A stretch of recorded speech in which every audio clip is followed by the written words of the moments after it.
ஒரு லெமனை நம்ம புழிஞ்சு விட்டுக்கலாம். இந்த மாதிரி ஸ்ப்ரெட் ஆகுற மாதிரி நம்ம பிசைஞ்சு விட்டுறணும். இந்த மாதிரி முருகெல்லாம் வந்த பிறகு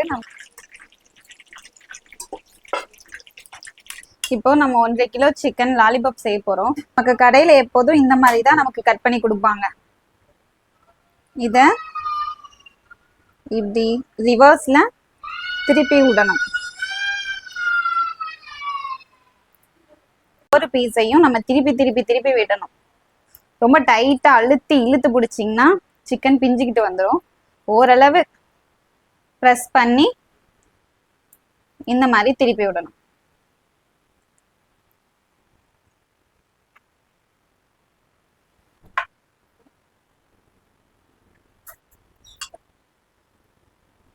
இதே போல எல்லா பீஸையுமே இந்த மாதிரி நம்ம திருப்பி விட்டு வச்சுக்கணும். இப்போ இஞ்சி பூண்டு பேஸ்ட் 1 ஸ்பூன் போட்டுக்கலாம்.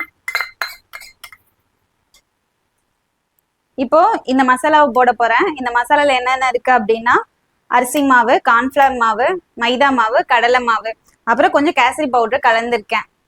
இப்போ இந்த பவுடர் எல்லாத்தையுமே நம்ம இதுல ஆட் பண்ணிக்கலாம். இதுல மிளகாத்தூள் இருக்கு, ஆல்ரெடி மிளகாத்தூள் இருக்கு, அதனால மிளகாத்தூள் போடல. இப்போ ஒரு லெமனை நம்ம புழிஞ்சு விட்டுக்கலாம்.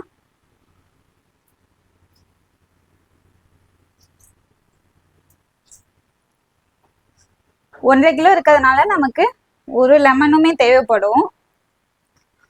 அது வேணா நம்ம லெமன் ஜூஸை கொஞ்சம் கம்மி பண்ணிக்கலாம். இதுல உப்பு போடல, அதனால உப்பு போட்டுக்கிறேன். இப்போ உப்பு ஆட் பண்றேன். ஓகே, இப்போ லைட்டா தண்ணி தெளிச்சு மிக்ஸ் பண்ணி விட்டுருவோம். லைட்டா தண்ணி தெளிச்சா போதும், ஏன்னா ஆல்ரெடி சிக்கன் கழுவும் போது தண்ணி இருக்கிறதுனால லைட்டா இதை நல்லா எல்லா பக்கமும் மிக்ஸ் ஆகுற மாதிரி கிளறி விட்டுக்கலாம். இந்த மாதிரி ஸ்ப்ரெட் ஆகுற மாதிரி நம்ம பிசைஞ்சு விட்டுறணும். இப்போ இதை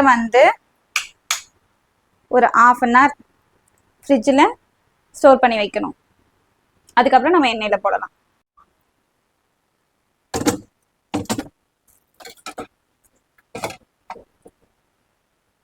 இப்போ 1/2 அன் ஹவருக்கு அப்புறம் எண்ணெய் சூடானதும் இதை ஒன்று ஒன்றா போட்டு பொரிச்சு எடுத்துக்கலாம்.